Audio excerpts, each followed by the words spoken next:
given to me as per the brief given to me by Dr. Mathur sir, I had a lot of time at my hand, but I'd still request if it is getting overbearing at any moment to please let me know so that I can rush through the rest of the things up. Nothing to So rush upon. You can go comfortably. yeah, I have no financial disclosures or conflicts of interest. We have chosen onychomycosis as the topic today because it's a very commonly encountered condition, and if you have good level of time at your hand, it's a pleasure to actually dissect it right from the beginning. So the learning objectives for today's session would be to appreciate the burden of disease that we face in the form of onychomycosis, recognizing the spectrum of nail changes seen, advise appropriate diagnostic tests, interpret them rationally at the same time, because not every time a positive test means onychomycosis and not every time a negative test means that onychomycosis is ruled out. Choose appropriate pharmacologic or non-pharmacologic therapy, because treatment of onychomycosis relies heavily on non-pharmacologic forms of therapy as well, and to monitor the long-term treatment to ensure best outcomes for our patients. These are the broad headings under which I'll be conducting this session today. First of all, let's talk about the disease burden. We all know that onychomycosis is the fungal infection of the nail unit, of which Tinea unguum is a special subtype caused by dermatophytes. Though the condition is not life-threatening, it can be a harbinger of deep and systemic infections, especially in the immunocompromised or let's say the diabetic population.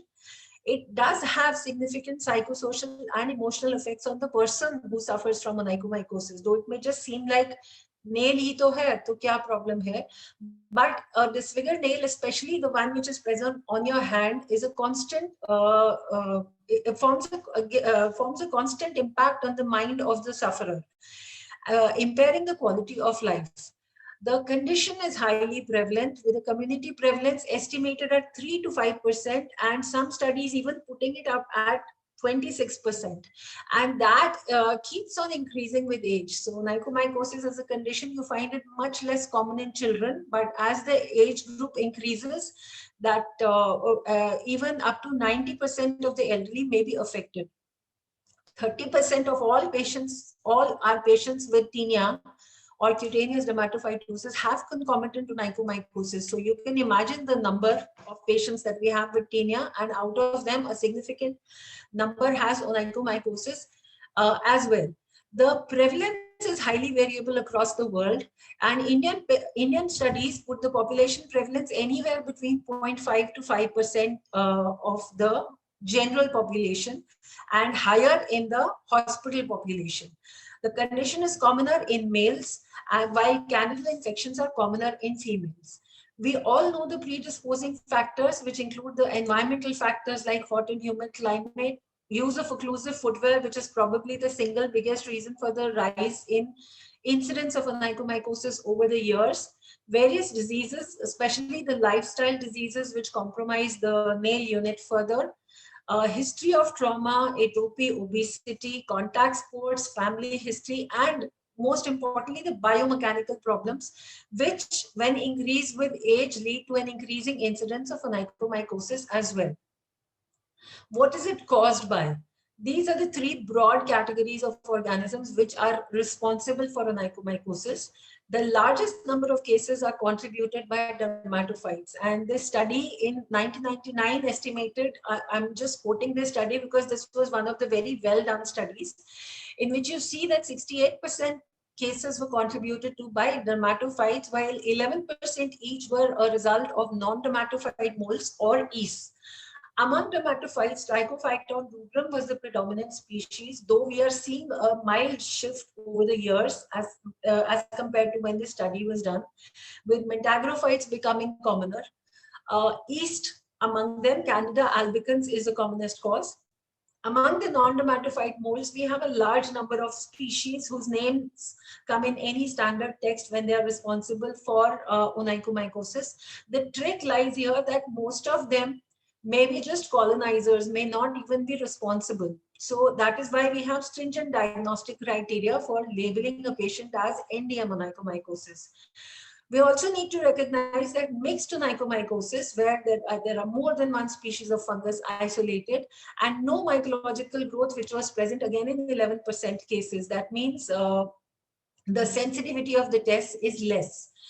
The causative fungi, the vast majority being dermatophytes, of which the commonest is Trichophyton rubrum, you can appreciate the disease burden in this pie chart. Broadly speaking, it is not possible to say by having a look at the nail which species of organism is causing it, but certain stereotypes can still be drawn. That is, this distillatal subungular onychomycosis is most commonly caused by Trichophyton rubrum, and this is the most common type of onychomycosis, while proximal subungular onychomycosis in the immunosuppressed population is again a result of Trichophyton rubrum, probably because of hematologic spread. Whereas PSO with periangular inflammation is generally caused by non-dermatophytic molds. There, the dermatophytes are not responsible. Superficial white onychomycosis is caused by Trichophyton mentagrophytes, even in the immunocompetent population, because mentagrophytes per se is a more active destroyer of the nail keratin as compared to rubrum. The rubrum is present in a large number of cases, but mentagrophytes more actively destroys the nails. So this particular fungus is capable of invading from the surface of the nail plate. Deep superficial white onychomycosis is generally a result of non-dermatophytic molds, while the onychomycosis present in premature children or immunocompromised, that is all the special situations, a high index of suspicion for yeast infection, especially Candida albicans, should be kept. The pathogenesis of the disease is complex because we need to understand that nail is a unique, complex anatomical and functional structure, which in itself gives, because of its anatomy, gives a lot of resistance to harboring any infections. So anatomy itself is offering unique challenges to the invading fungus, but once the fungus is able to gain a foothold, then the lack of certain function aspect in the nails gives the fungus an easy stay over in that particular nail, making it difficult to eradicate. The different types, there are so many different types of onychomycosis, are a result of which part of the nail is affected, that is the matrix, bed, or the plate itself. Depending on agent factors, host factors, and environmental factors, the classic epidemiological triad as we know it. Nail has unique immune mechanisms because structurally the cuticle and the distal sole horn are potent barriers to the entry of fungus. So they wouldn't allow the fungus to enter even from the distal end or from the proximal end. So, and at the same time, the innate immunity is manifested strongly in the nail, which can be gauged by the high expression of antimicrobial peptides, human cathelicidin, LL37. But cell-mediated immunity is poor. So once the primary barrier, the anatomical barrier, is broken by the fungus, then there is practically nothing to stop it from gaining a permanent resident status in the nail, and which makes it difficult to, you require prolonged treatment to regain the barrier and to remove the fungus. As the fungus grows backward, the nail grows forward. So at the same time, the growth of the nail is also trying to push away the onychomycosis. So if you have an imbalance in any of these aspects, you will end up with this condition where it forms a chronic infection with no or minimal associated inflammation. This is the broad process of invasion, and in most cases we know that the invasion or the primary attacks occurs from the ventral surface of the nail plate, then going on to involve through the nail plate going to the matrix. So DLSO, which is the commonest type of onychomycosis, is actually the first point of invasion as well. That is why, and the fungus grows against the rate of growth of the nail plate. Whereas endonyx onychomycosis is when the fungus grows within the nail plate, not affecting the nail bed at all. Superficial white onychomycosis is when the fungus is growing over the surface of the nail plate. So it manifests as superficial scaling and roughness of the nail plate surface, but the nail bed remains normal and there is no inflammation associated. Proximal subungual onychomycosis is the outlier in most of these categories because here it starts proximally. That is, the attack starts probably hematogenously from the area of the nail matrix and then spreads distally along with the nail plate. Most of these patterns, when left unchecked, lead to total dystrophic onychomycosis, which is the end result of all the types that I spoke about, all the morphological types. The clinical features of onychomycosis, symptoms are practically absent, but even then, a few patients complain of occasional pain, discomfort, functional compromise, physical and occupational limitations. They may say that they have difficulty in buttoning, unbuttoning their shirt, or difficulty in doing work with a pen or any fine motor movements. Discoloration or disfigurement is noticed by most of them. Other than that, the impact on their day-to-day interaction is something which is worth mentioning. Most of the other symptoms are not present in most of our patients, but the signs are disproportionate to the symptoms, which depend again on the part of the nail unit. This being a whole complex, we call it nail unit. So depending on that, as I spoke, the different types of onychomycosis, the signs are going to be different. We broadly classify onychomycosis into the primary, where the fungus is the cause for all the disease, whereas secondary, where there is a pre-existing nail damage allowing fungus to cause further damage to the nail, known as secondary onychomycosis. It has been seen that toenails are involved more frequently than fingernails. It could be because of the occupational or the higher risk of trauma to the toenails, or the larger size of the toenails, or the fact that they are the ones most susceptible to community spread of the infection through geophilic or zoophilic species.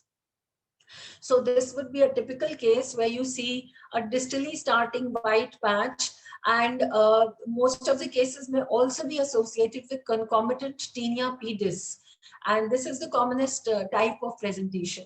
When you have a presentation like this, where there is a significant periungual inflammation, apart from the nail going bad, there is inflammation in the periungual area, you should strongly suspect non-dermatophytic molds as a cause. Clinical subtypes I've already told. These are the 5 subtypes of onychomycosis. Depending on where the fungus is sitting within the nail plate structure, we need to recognize that mixed pattern onychomycosis. Just as I said that mixed infections, similarly mixed pattern of onychomycosis is also commonly seen. That is, one of the nails will have DLSO while the other may have already progressed to TDO, another may have only the superficial component. DLSO is characterized by a disrupted onychodermal band. Normally, this white line should be a semilunar structure, but if parallel to the lunula. But wherever it is disrupted or irregular, we should think in terms of onychomycosis. The subungual presence of subungual debris and discoloration, along with presence of onycholytic areas which are progressing backwards. In some cases, there may be fungal melanonychia. It may present with a lot of black discoloration, which may be more alarming to the patient than other changes which are occurring in the nail. But melanonychia is a common accompaniment of the fungal infection of the nail. Concomitant involvement of skin, like in this case where you see tinea manum simultaneously. One hand, 2 feet syndrome is a type which is seen mostly in manual laborers, and it is associated with a dermatophytic onychomycosis where both the feet are involved, but it is characteristic for one hand to be involved. So you see tinea manum, tinea pedis, tinea unguum. Dermatophytoma is again a special type of DLSO, special type of distal lateral subungular onychomycosis, where the fungal biofilm is so compact as if a particular stab wound has been created and the fungus is progressing into the nail plate like this. So this highly localized form of the fungal colony within the nail plate structure is very difficult to treat by topical or by oral medication and requires debridement. Superficial white onychomycosis is seen in the form of surface scaling over the nail plate surface, where if the surface is made slightly wet, you will not see the scale also. The underlying nail bed is normal. The nail plate per se is not thickened. It's just rough. Deep superficial white onychomycosis. So this is a funny name because you have deep as well as superficial in the same name. It is because it starts superficially, but in the focus, it will start becoming deep, still not reaching the nail bed. This is again a feature of non-dermatophyte onychomycosis. Proximal subungual onychomycosis, as can be seen, is going to start proximally, and this is a difficult type to sample and to further treat. The presence of proximal subungual onychomycosis has been included as an age-defining condition in patients with HIV. Endonex onychomycosis is a type in which the plate itself undergoes leukonychia. That is, there is no surface irregularity, so this is not SWO, and there is no bed involvement, so this is not DLSO. But the fungus is somehow proliferating within the nail plate structure to a significant extent. All these types lead to what we know as total dystrophic onychomycosis, which causes a lot of crumbling and destruction and ultimate loss of the nail plate. The TDO morphology may be the primary manifestation in candidal onychomycosis because this is a very fast developing onychomycosis with lots of inflammation. And here the nail will progress to TDO within no time as compared to the other types. Then there is mixed pattern onychomycosis, one nail showing TDO, another one showing only endonex. And candidal onychomycosis occurring commonly in the children. This can occur in even normal children where the infection is acquired from an infected birth canal. But this one clears out on its own without treatment, or at the most you may give a topical therapy. But this more severe vegetating kind of candidal onychomycosis in children should raise our suspicion for CMC or chronic mucocutaneous candidiasis. Secondary onychomycosis, where there is a primary reason, for example, psoriasis in this case, which is then secondarily colonized by the fungus. Here, the primary thing is to recognize that the treatment with antifungals is not going to normalize the nails. So this should be clear to the doctor as well as to the patient. There is a system to score the severity of onychomycosis. The commonly used index is OSI, or onychomycosis severity index, where the overall score of more than 16 is considered severe onychomycosis, and the scoring is done on the basis of area of involvement per nail, for which you have points attributed, then distance of the disease from the matrix, because we know that it starts from the distal area and then progresses towards matrix. So distance from the matrix, you have points attributed to that. And the presence or absence of a dermatophytoma, which I told you is a compact mass, or subungual hyperkeratosis more than 2 mm. This is given a separate score of 10. I mean, this raises the severity too much because this is a difficult to treat part of onychomycosis. So onychomycosis left to itself is going to go to TDO. We have talked about that, but what else can it cause? Why should we worry about it? First of all, it is a reservoir for recurrent cutaneous fungal infections for that particular patient. So you cannot keep on treating Tinea pedis or Tinea mannum recurrently. Other than that, it is a reservoir of recurrent infection for the community, because the use of communal bathing places or pools or other things, it is going to spread from one person to the other. So this reservoir needs to be treated. Surrounding skin involvement and the injury can further predispose to infectious complications, including the risk of cellulitis, which can even be life-threatening in diabetics or those who are immunocompromised.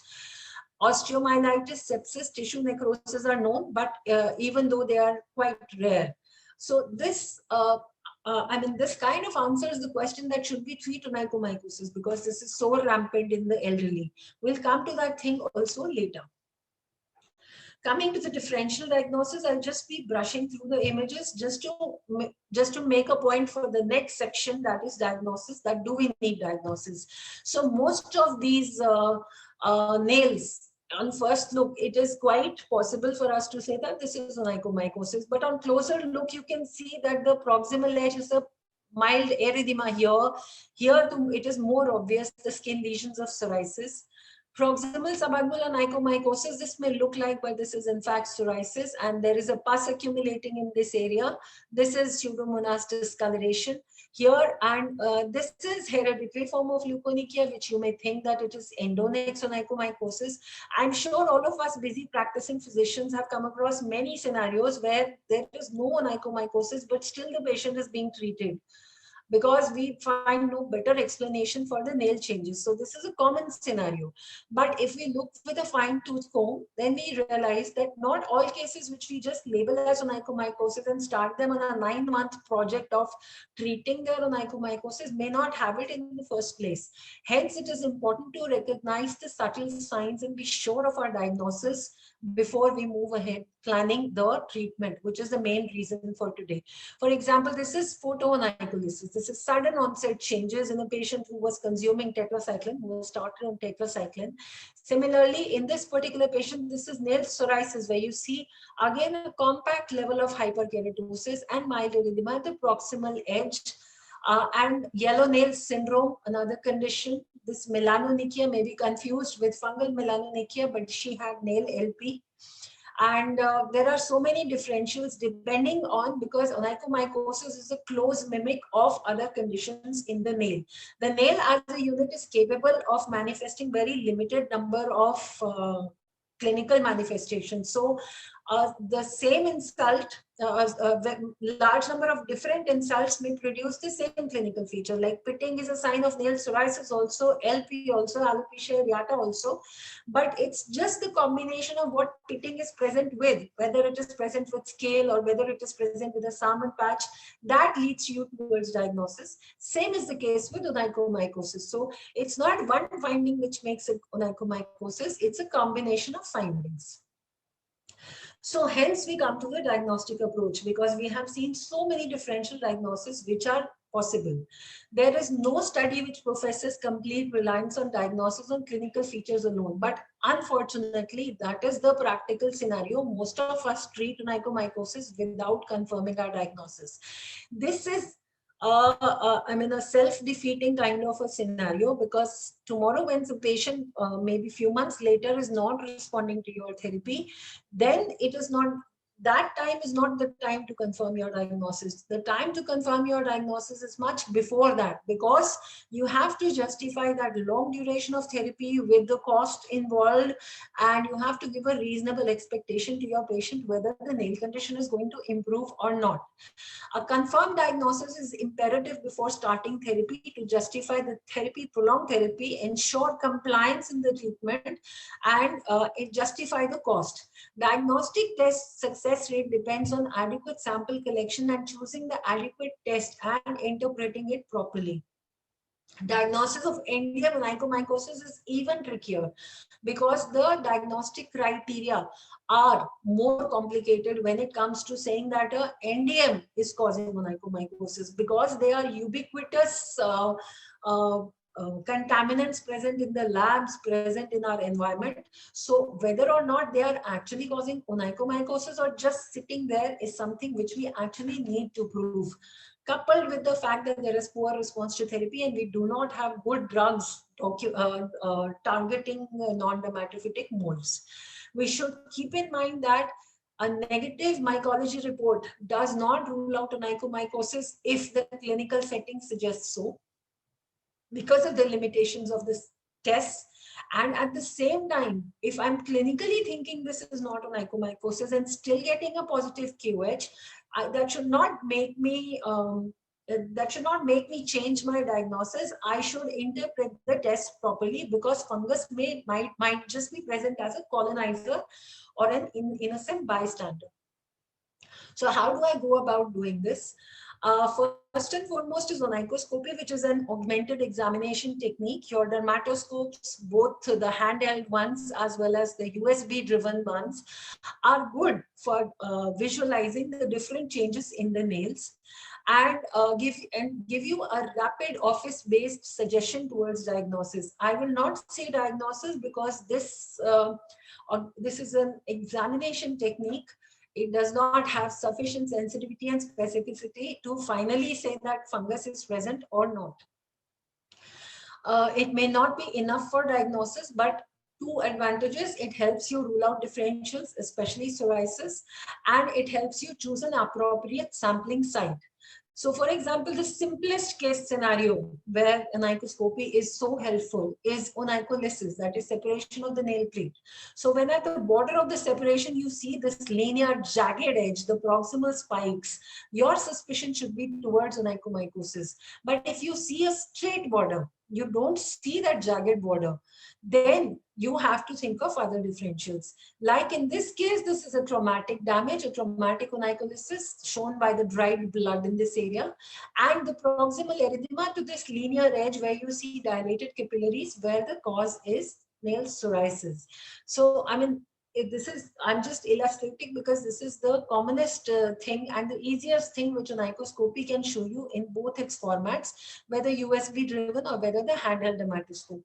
The onychoscopic signs include this for distal and lateral subungual onychomycosis, the proximal jagged edge, the what is so called the aurora borealis pattern, where you see a gradation of color changes from, let's say, blue to black to erythema to green to yellow within that onycholytic area.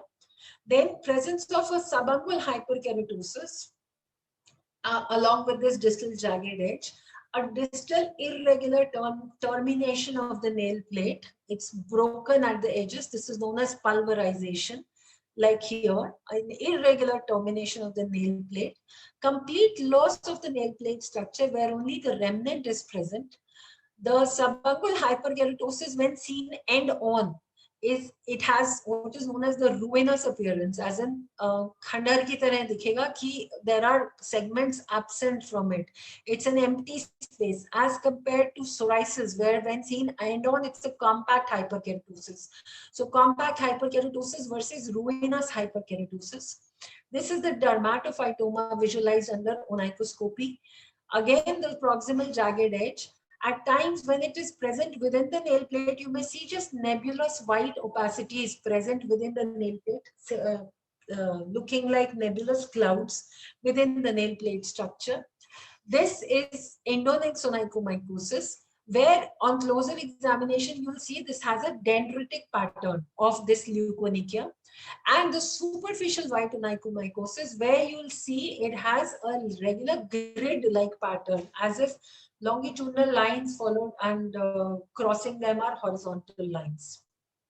So these are the broad changes that you see on onychoscopy, based on which you can be very pointed towards a particular diagnosis of onychomycosis. Coming to the true diagnostic modalities of onychomycosis, these are the four basic ones on which most of our diagnosis is based, and there are some more which are more or less used by specialized centers wherever they are available. The facilities are available, like confocal laser scan, like CLSM and MALDI-TOF analysis, or the use of optical coherence tomography.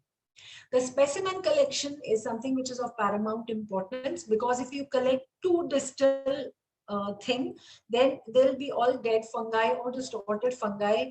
Neither will you be able to see them in direct microscopy with QH, nor they will grow on your culture media.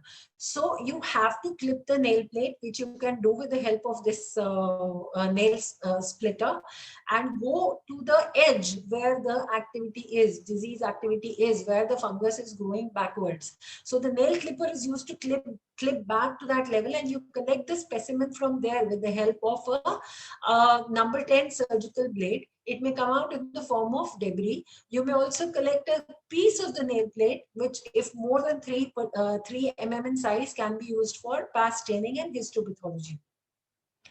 This is for proximal subungual onychomycosis, where you have to start pairing from the nail plate surface, because you have to take specimen from underneath the nail plate. Drilling is known to yield superior samples than those collected by curettage, but most of us are not using drills in our hospital or OPD setups, and rest of the things are more easily available.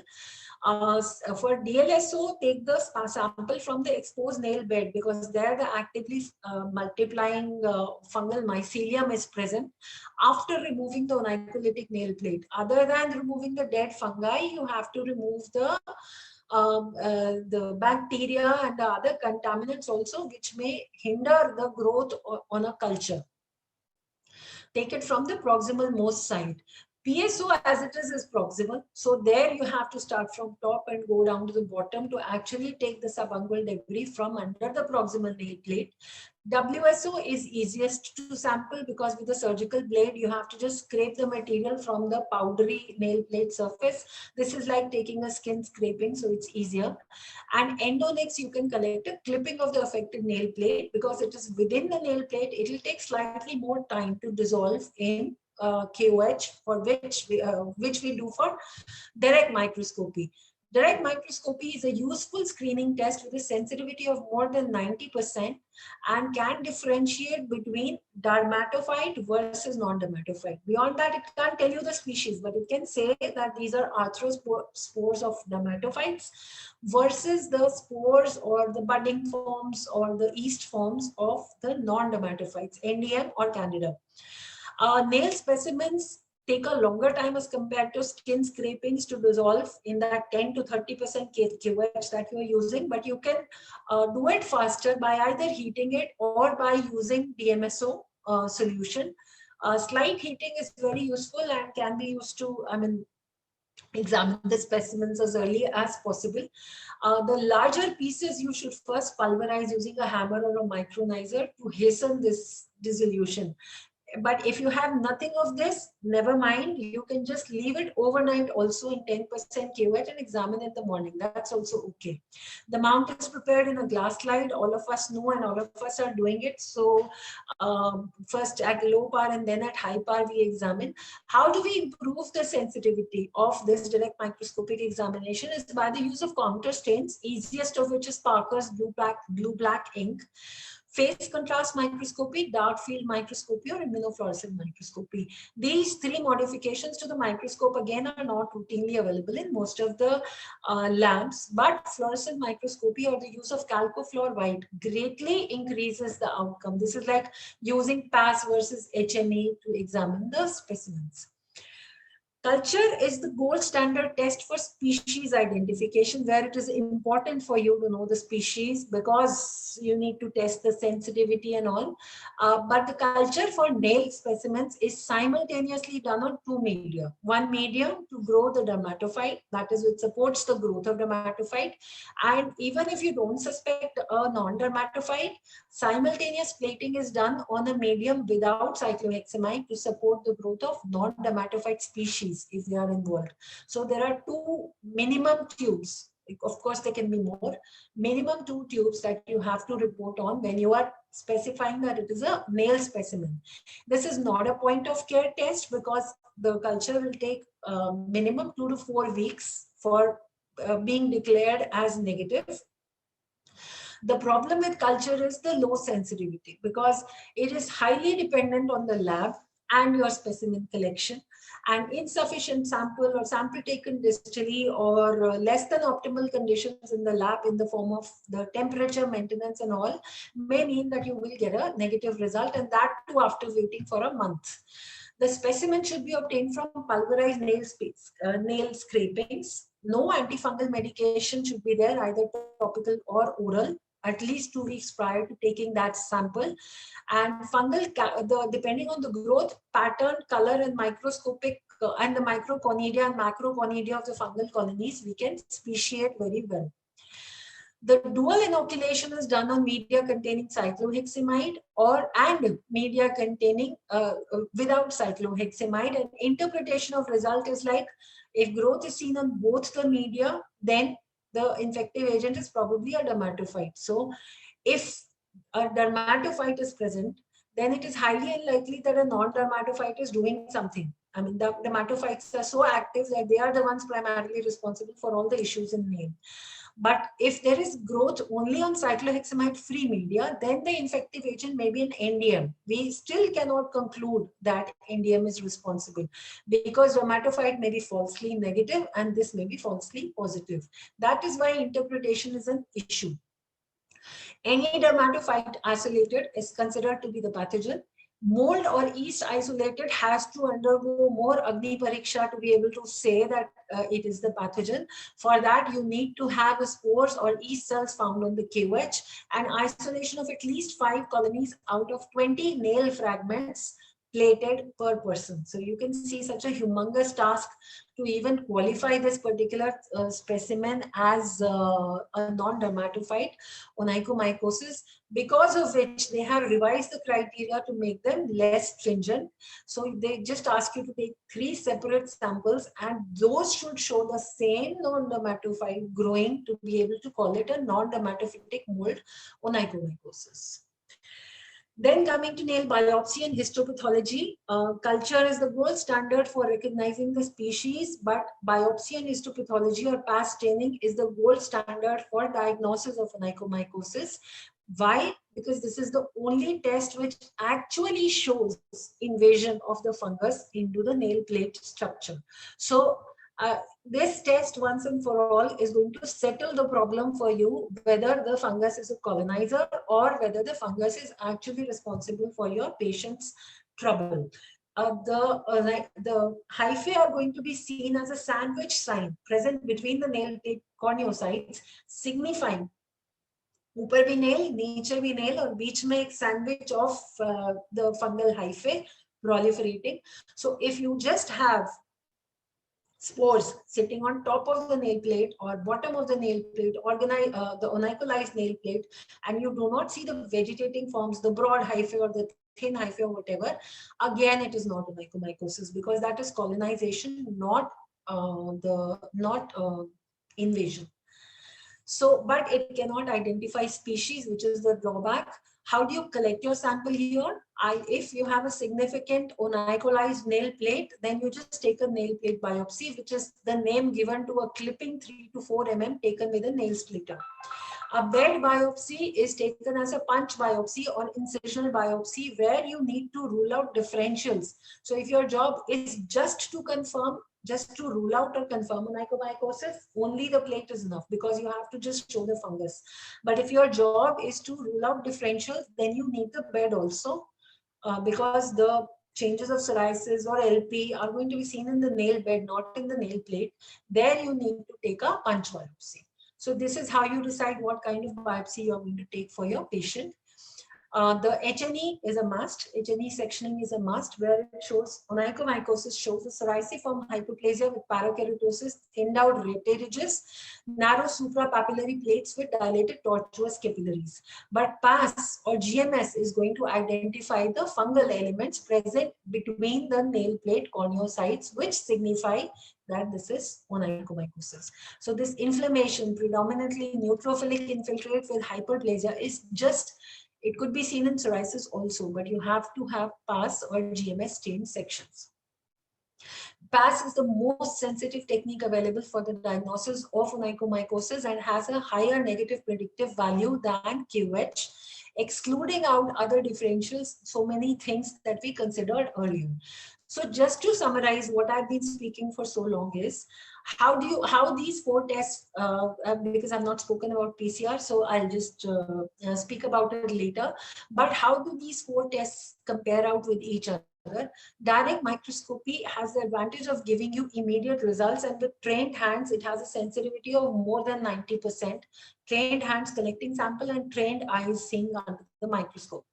Histopathology and PAS staining is the only test which documents invasion, and it is the most sensitive test, more than 96% with PAS staining once you are doing. And fungal culture is the only test which will tell you the species. So it gives you actual treatment guidance. PCR assays, PCR is used. There are many assays, standard dystrophic nail assays, which are available for onychomycosis, where they look for all the 3 types of organisms. But the problems with PCR is it is too sensitive. So it is going to pick up fungi, which are the elements, even dead elements which are present. It is going to take them up also, and as well as the cost which is involved. Confocal laser scan, microscopy, and OCT. I'm not going to talk about them in much detail because they are done only in specialized centers. These are just two techniques of looking at the nail in vivo, live nail, where the fungal structures are typically defined as different morphologies, and you can make out whether the dystrophic nail plate has the fungus lying through its whole depth somewhere or not. The advantage with both of them is a non-destructive examination, but it requires again a special learning curve and investment into the instruments. PCR can be done, and this is being increasingly used, especially with the current scenario of so much drug resistance being reported. But it has a high risk of contamination, especially because nails, चाहे fingernails or चाहे toenails हो, are a very frequently contaminated part of our body and prone to environmental insults. There are various techniques of PCR which can be used, and the dystrophic nail assay combines now, I mean, they used to have for 3, now they have strengthened it further by adding Pseudomonas detection also to this PCR. Dermatophyte test strip is an immunochromatography based monoclonal antibody test against Trichophyton species, and MALDI-TOF basically analyzes the production of special peptides or alteration of nail keratin producing special peptides in the presence of the fungus. So these are broadly the tests that we can use. Coming to the treatment aspect, all of us know that treatment for onychomycosis is prolonged because it takes a long time to clear the nail out of, clear the fungus out of the nail structure. And even with drugs which have a very high in vitro sensitivity, clinical translation into cure does not happen. And that does not happen. I mean, it's more difficult to treat than skin onychomycosis. That does not happen again because of the unique anatomy of the nail. So a nail plate which has regular corneocytes placed one on top of the other still allows some transfer of drugs applied on top or drugs coming from the bottom. But when it becomes dystrophic, then there are trapped air spaces, there is fungal biofilm, there is resistance to penetration of the drug. So because of that, such a nail plate, a diseased nail plate, itself offers impediment to penetration of even highly sensitive drugs, even drugs which are highly fungicidal. They will not be able to, like a top applied drug will not be able to reach the bottom, and what the systemically taken drug will not be able to cure the surface of the nail plate. So because of that, in vitro sensitivity does not translate to in vivo success in most of the cases of onychomycosis. Hence, the counseling of patients is important because by design it is long duration. A compliance needs to be maintained for months together, and because the results are not coming faster. And again, the treatment is going to depend on the clinical type, the number of involved nails, the severity of infection, and the comorbidities of the patient. So as the duration of treatment goes long, the chances of drug reactions and the cost of therapy both climb up. So there are many poor prognostic factors, including the presence of non-responsive organisms, factors which compromise the integrity of the nail plate like old age, immunosuppression, or a poor peripheral circulation. Environmental factors like if the patient cannot avoid prolonged contact with sugary foods or with water, like is a food handler or has to wear occlusive footwear, then again the treatment success rate goes down. And the disease factors, first and foremost, because TDO, I mean, superficial white is going to have the best outcome because you can treat it even with topicals. But a total dystrophic onychomycosis, where fungi are lying in pockets, is very difficult to treat. Involvement of the lateral edge, thickening of the nail plate, and presence of dermatophytoma, these 3 factors have been associated statistically with a poor outcome of therapy.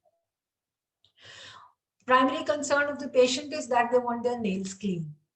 And the primary problem with the doctor is that even with successful like mycological cure, the nail may not come out clean. So this expectation alignment again has to be done right in the beginning. They are apprehensive regarding their deformed nails being noted and commented upon by others. They feel low self-esteem. And you tell them that you will have to take treatment for 6 months. So they are like, why can't you do it faster? Because I need to. I mean, I'm having trouble in my day-to-day interaction, especially if the fingernails are involved, leading to a significant negative physical and psychological impact. So we need to allay these primary concerns of the patient, at the same time keeping the economics of the treatment in mind. Though in India we do not have the really expensive topical FDA approved therapies, but still for our kind of setup, the treatment of onychomycosis is expensive, including the drugs which have to be continued for a longer period of time. So we need to tell the patient to, other than therapy, to be able to use appropriate footwear where the footwear itself does not become a reservoir of repeated potential of infection. So they have to give away some, discard old footwear and wear open footwear as far as possible. Understand that even with appropriate therapy, nail may not appear normal for a long period of time. It takes at least 2 months for something to start showing. By then, you have to take at least 2 pulses, or in the case of terbinafine in fingernails, your entire treatment will be over and there will be nothing showing in the nail by then. So this the patient needs to understand right in the beginning. Then we need to make them understand the need for prophylactic antifungals. So book recommended treatment may have to be prolonged by me depending on your particular patient factors, and plus that book recommended treatment may not show you any result or may not produce any result or may produce suboptimal result. All these three factors need to be explained to the patient. So the treatment of onychomycosis can be, you can see the number of options that we have. The topical therapy or the broad distribution here is in the form of drugs, that is the pharmacologic therapy, which can be given topical or systemically, and the non-pharmacological therapy. And this is literally like the current COVID scenario कि कुछ भी काम नहीं करता और सब कुछ काम करता है, उस तरीके से we have too many treatment options for onychomycosis and not all of them are uniformly effective. So you hear a lot about lasers, but none of them is proven as a standalone treatment for any form of onychomycosis. And first of all, talking about topical therapy, it is not a standalone cure, but it is a very useful combination therapy. It is a very useful adjuvant to whatever you are giving to your patient. The problem here is the need for daily application or even twice weekly application. Even that becomes cumbersome, and the long duration of treatment which is required.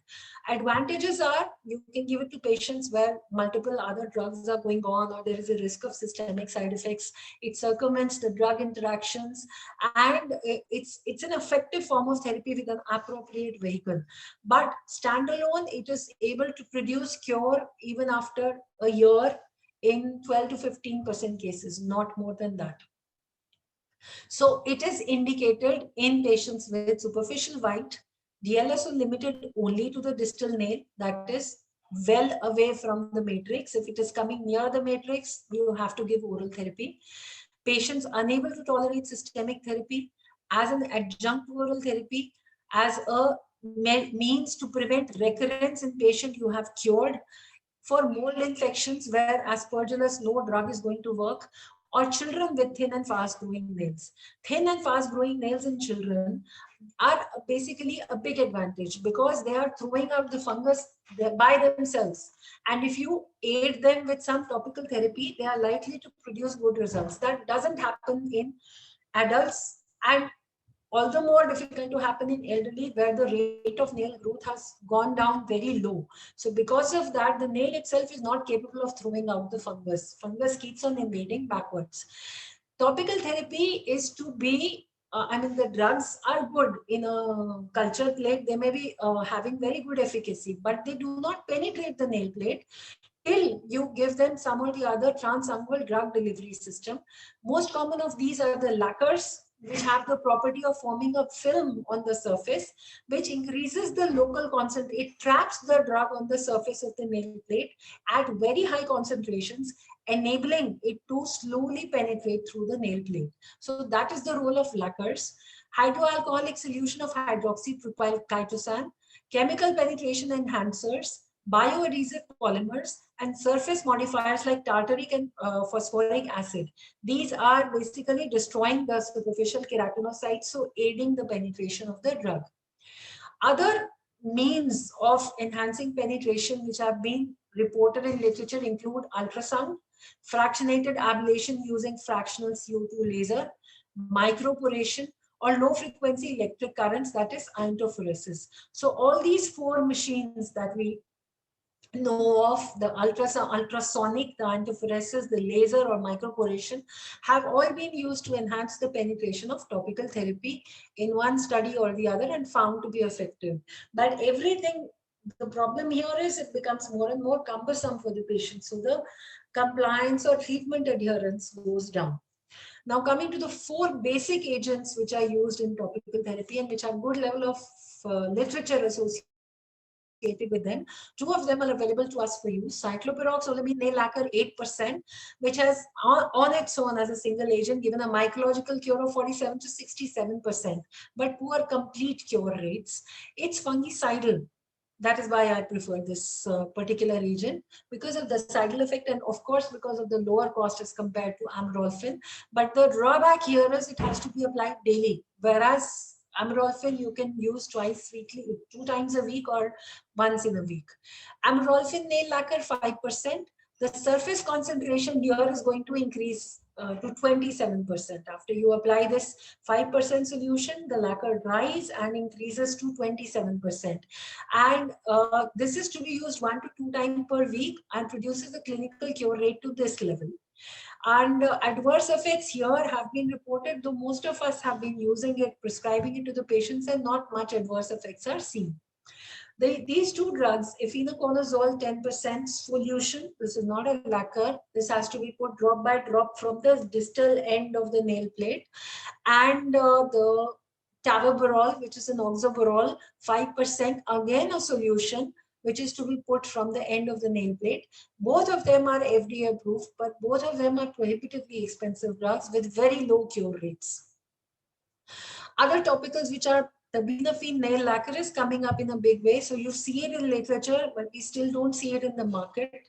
And with the lacquer formulation and with the point that it has terbinafine, which is again a fungicidal agent, it is likely to produce good results.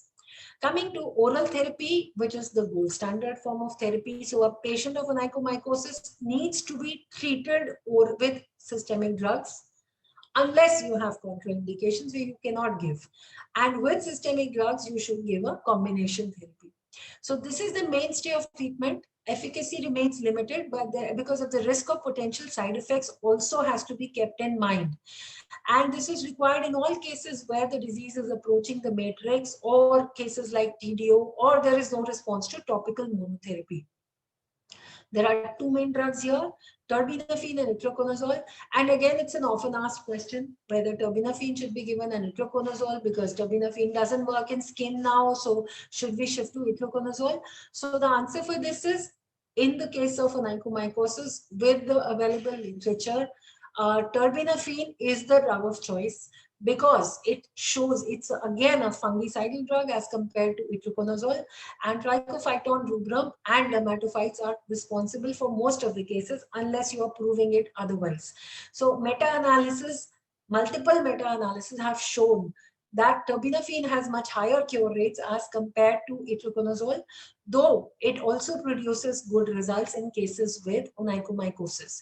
So any guidelines that you go through places terbinafine in a situation of preference over itraconazole. Of course, if you're sure it's non-dermatophyte onychomycosis and you do not, or it's candidal, then there is no point. But otherwise, if you're not sure of the species and it's most likely Taenia unguum, then terbinafine is recommended as the treatment of choice. Monitoring of oral therapy is important because the hepatotoxic reactions are very likely with both the drugs, especially because you're giving in higher doses and for longer duration. So recommended complete blood count and LFT at baseline should be done at least for patients with onychomycosis. Terbinafine is touted as the most effective oral treatment for toenail onychomycosis. It's fungicidal against dermatophytes, pregnancy category B, and it is cidal against Candida parapsilosis, though static against albicans. For non-dermatophytic molds, it is cidal for some species of Aspergillus and Scopulariopsis brevicollis. Two main regimes, we all know that, so I'll not go into the details, the continuous regime and the pulse regime. I prefer to give the pulse regime as compared to the continuous regime for the simple reason that I get to see my patient more often, and I have the let's say the luxury and the liberty of increasing the number of pulses if I see a suboptimal response. So for toenail, I have to give it for 3 pulses.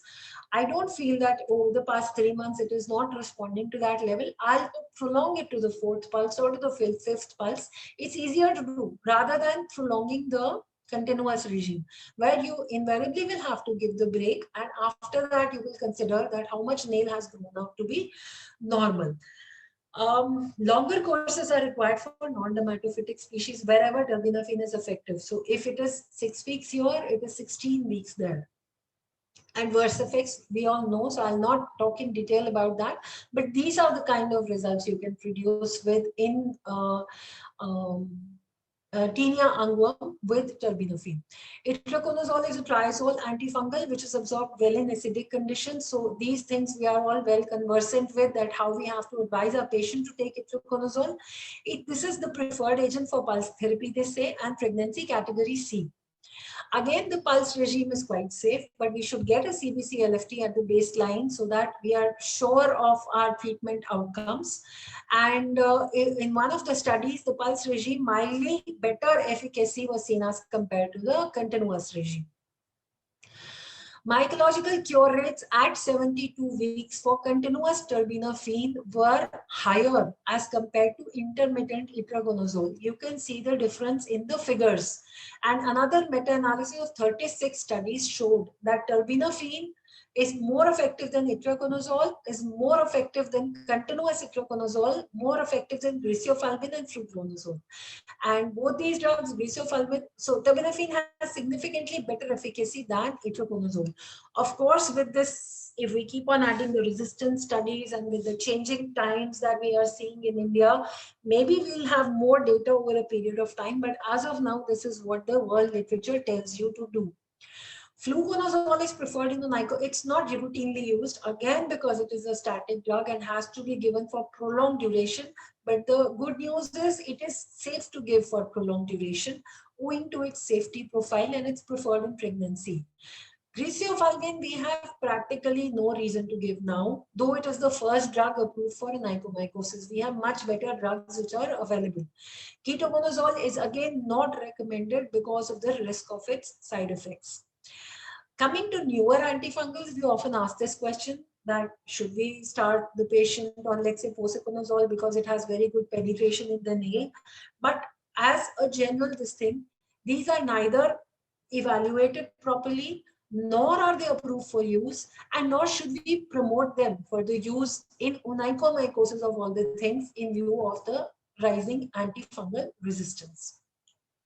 Surgical and chemical therapies are the non-pharmacologic therapies which are only adjunct measures. They are not standalone form of therapies. Debridement of affected nail could be needed in cases like dermatophytoma, lateral nail plate involvement, very thick total dystrophic nails. So unless you physically remove or debulk the burden of fungus which is sitting there, your treatment, either topical or oral or both, are not likely to be effective. Debridement can be done mechanically, chemically, with lasers, or with surgery. Depends on the operator how they are comfortable. We have reports of the use of dental drill and the burr. And but one thing I just want to say here is the TNA with total nail avulsion with topical therapy is, even if it is single nail onychomycosis, has not been found to be encouraging. That you may think एक ही nail है, totally dystrophic and let me remove it and give topical therapy, but still it grows back to be onychomycotic.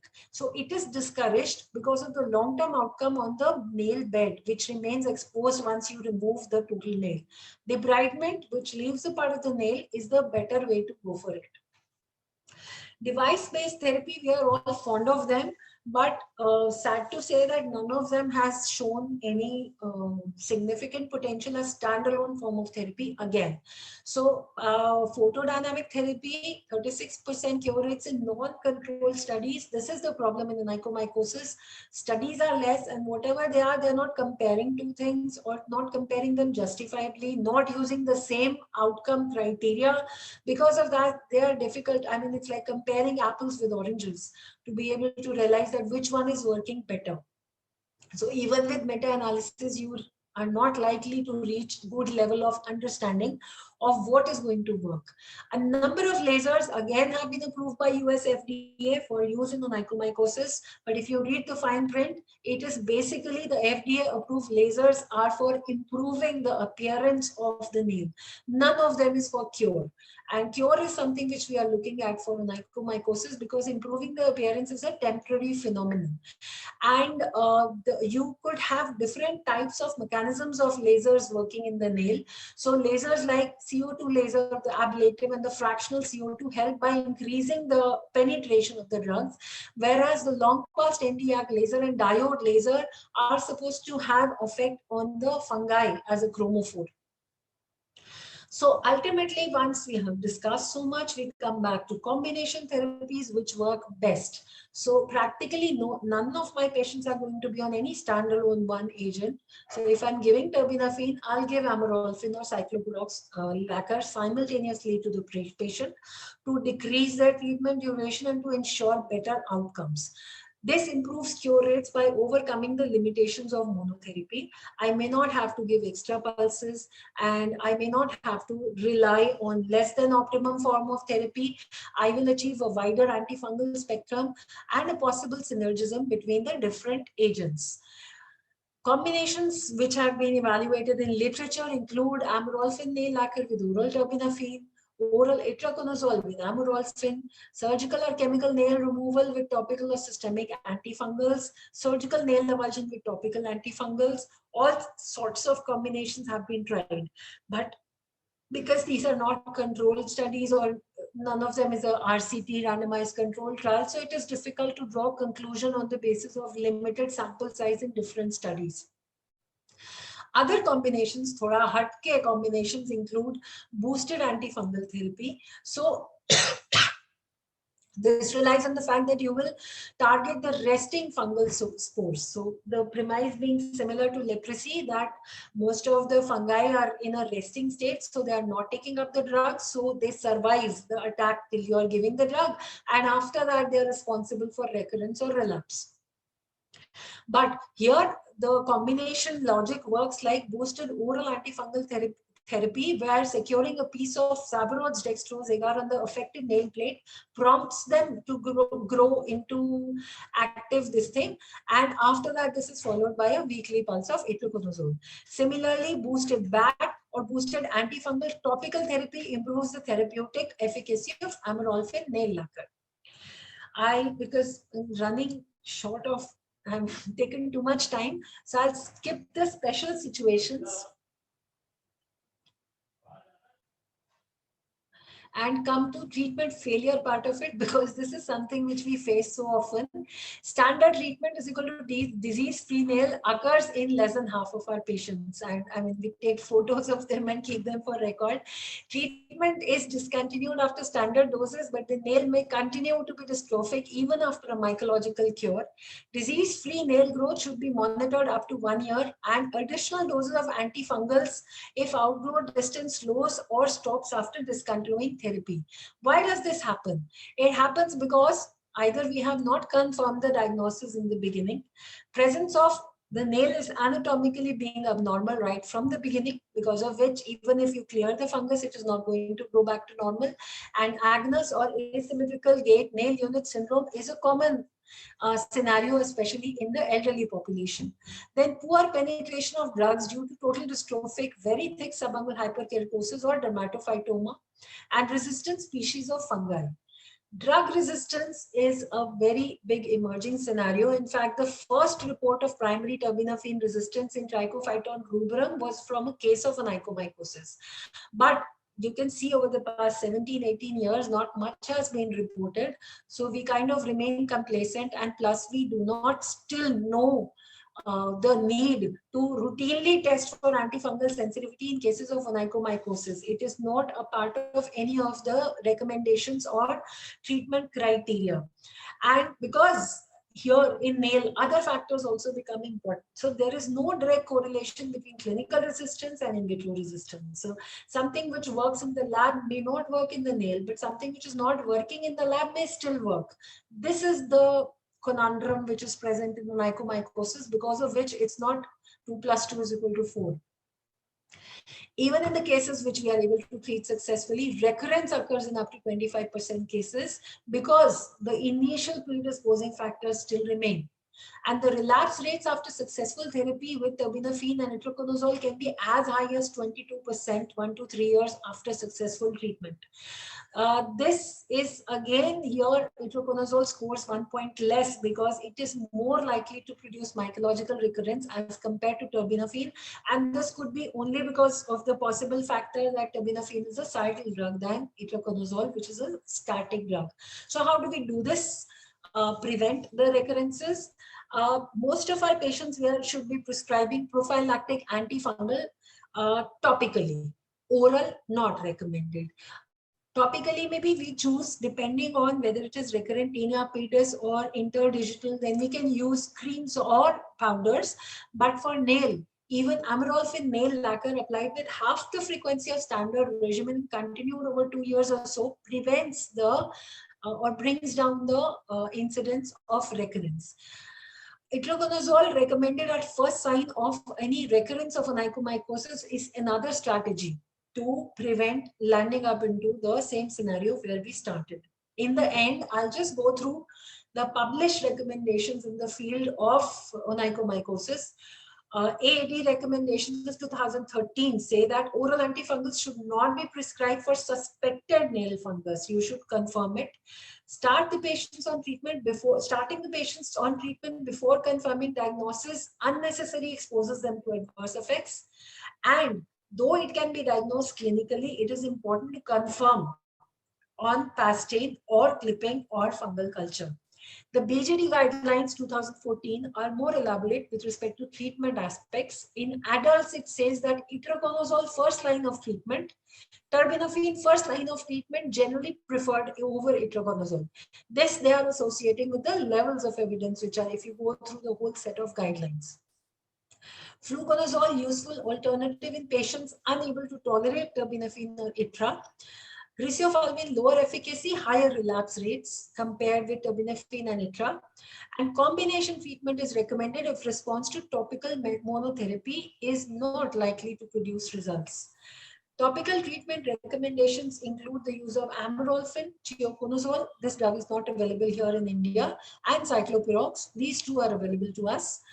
Other treatment recommendations, which they have gone recommendation wise or assigned level of evidence, surgical emulsion, debridement alone, and PDT not recommended. In children, oral treatment recommendation, because I skipped the special scenario part, I just want to make one small note here. In children, you need not always treat with oral drugs. First, it is quite rare to develop onychomycosis. Second, topicals alone work quite good. And if you need to treat, then terbinafine. Fluconazole is second line, griseofulvin second line. If itraconazole, terbinafine contraindicated. So this is the last slide. Onychomycosis is a highly prevalent, significant impact on QOL. It is present, difficult to diagnose, but advances in point of care tests like onychoscopy aid a rapid diagnosis. Sophisticated molecular tests are available for species identification as well as for antifungal susceptibility testing. Treatment of onychomycosis is fairly advanced, but at the same time, it is acknowledged that monotherapy has significantly lesser effect as compared to combination therapy. Device-related therapies offer way to ensure efficient drug delivery, but again, the backbone of therapy is good antifungal. And there are a number of new additions. If you start with any recent meta-analysis or review, you will see so many treatment options being explored and reported upon. And thank you all for so much of attention over the past more than an hour. Thank you, sir. Thank you, thank you, thank you very much, Chandar. Thank you so Really, much, sir. really proud of you, and you have. It was something beyond imagination that somebody can speak on onychomycosis that lucidly and that clearly. Something very good. Thank you Thank you very so much, much, sir. and proud of you. But let me see if there is anything not should not be there should, anything in the chat box. Rajesh, can you see in the chat box, or shall I take it? Anybody? Lalit is there or has gone? Only praises, sir, nothing else. Because Praises she has left nothing. She has left nothing. And I second her. It is not only in the onychomycosis but in dermatophytosis also. I have got a strong faith in terbinafine. Whatever is being whatever is being coming in the comments, probably I do not much agree with that. Terbinafine still works, and it is a this fungicidal drug. So there's nothing against terbinafine with that. And of course, we see less these onychomycosis, but you have dealt it very nicely. Any other comment, Dr. Agrawal? Anybody else want to speak, please? Very good lecture, and thoroughly covered every topic. Thank you, sir. Really difficult topic. Very nice, very nice. Really So proper. there's one question in the chat. What is the cause of pain in the distal fingertip in onychomycosis? Right. That was the first question which I saw. That would be just the separation of the nail plate from the nail bed. So there is already a plane of separation, and with different activities, that separated nail plate is being tugged further away from the nail bed. So that could be the cause of pain.